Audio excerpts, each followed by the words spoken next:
پیارے اسلامی بھائیوں، بیر صبا یہ ایک تاریخی شہر ہے جو کہ فلسطین کے قریب ہے۔ سب سے پہلے ہم دعا کرتے ہیں کہ اللہ ہمارے فلسطین کے مسلمان بھائیوں کی بہنوں کی غیب سے مدد فرمائے، ان کی پریشانیاں دور فرمائے اور ہم سب کو بھی ان کا ساتھ دینے کی توفیق عطا فرمائے۔ اب یہ فلسطین کے پاس ایک شہر بیر صبا تھا، اب تو یہ بہت بڑا شہر بن گیا ہے، پہلے وہ ایک چھوٹا سا گاؤں تھا۔ عربی میں بیر کنویں کو کہتے ہیں اور صبا کا معنی ہے 7، یہ جو گنتی والا 7 ہوتا ہے نا 7، تو اب اس کو بیر صبا کیوں کہا جاتا ہے؟ 7 عدد والا کنواں، اس سے کیا مراد ہے؟ تو اس کے بارے میں مختلف روایات ہیں۔ ایک روایت یہ ہے کہ اللہ کے نبی حضرت ابراہیم علیہ السلام کو جب آگ میں ڈالنے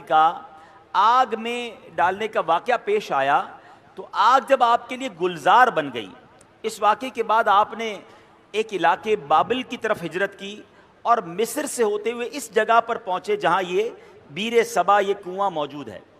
اس وقت حضرت ابراہیم علیہ السلام کی عمر جوانی کی عمر تھی۔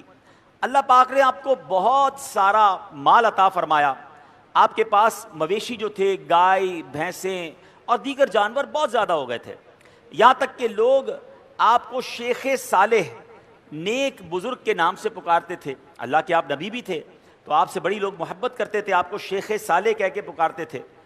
اب یہ ہوا کہ علاقے کے لوگوں کچھ لوگوں میں سے آپ کی کچھ لوگوں نے بے ادبی کی اور آپ سے کہنے لگے کہ آپ یہاں سے چلے جائیں۔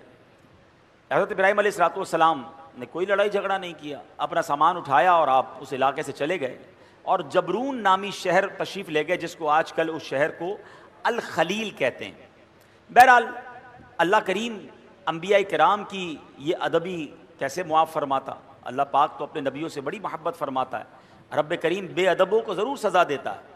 اب کیا ہوا کہ اس علاقے کے لوگوں کو یہ سزا ملی کہ جب وہ اس کنویں کے پاس پہنچے جہاں سے پانی لیتے تھے، اس سارا کنواں جو ہے وہ سوکھ گیا تھا، بلکہ اس شہر میں جتنے بھی کنویں تھے سارے ہی سوکھ گئے تھے۔ یہ لوگ بڑے پریشان ہوئے کہ پانی کا ایک قطرہ نہیں، کدھر گیا پانی؟ تو کچھ لوگوں نے کہا کہ شیخ صالح کی بے ادبی کی ہے، اللہ کے نیک بندے کو ہم نے تنگ کیا ہے، یہ ہو سکتا ہے اسی وجہ سے بے ادبی کی ہمیں سزا ملی ہے۔ اب یہ لوگ پھر حضرت ابراہیم کی بارگاہ میں حاضر ہوئے، معافی مانگنے لگے کہ حضور ہمیں معاف کر دیں، ہم نے آپ کو باہر نکال دیا، حضور واپس آ جائیں، اس شہر میں پھر کرم فرمائیں۔ حضرت ابراہیم علیہ السلام نے کہا کہ میں تو نہیں آتا، اب تم میری 7 بکریاں لے جاؤ، ایک ایک بکری کو ایک ایک کنویں کے پاس کھڑی کر دو، جیسے ہی وہ بکریاں کنویں کے پاس پہنچے گی انشاءاللہ کنویں میں پانی واپس آ جائے گا۔ اب یہ لوگ 7 بابرکت بکریاں لے کر واپس آئے، جو ہی انہوں نے بکریوں کو کنویں کے پاس کھڑا کیا، اللہ کی رحمت دیکھیں، اسی وقت کنویں ابل پڑے اور دیکھتے ہی دیکھتے پانی سے کنویں بھر گئے۔ اسی وجہ سے اس مقام کا نام بیر صبا یعنی 7 بکریوں والا کنواں یہ نام مشہور ہو گیا۔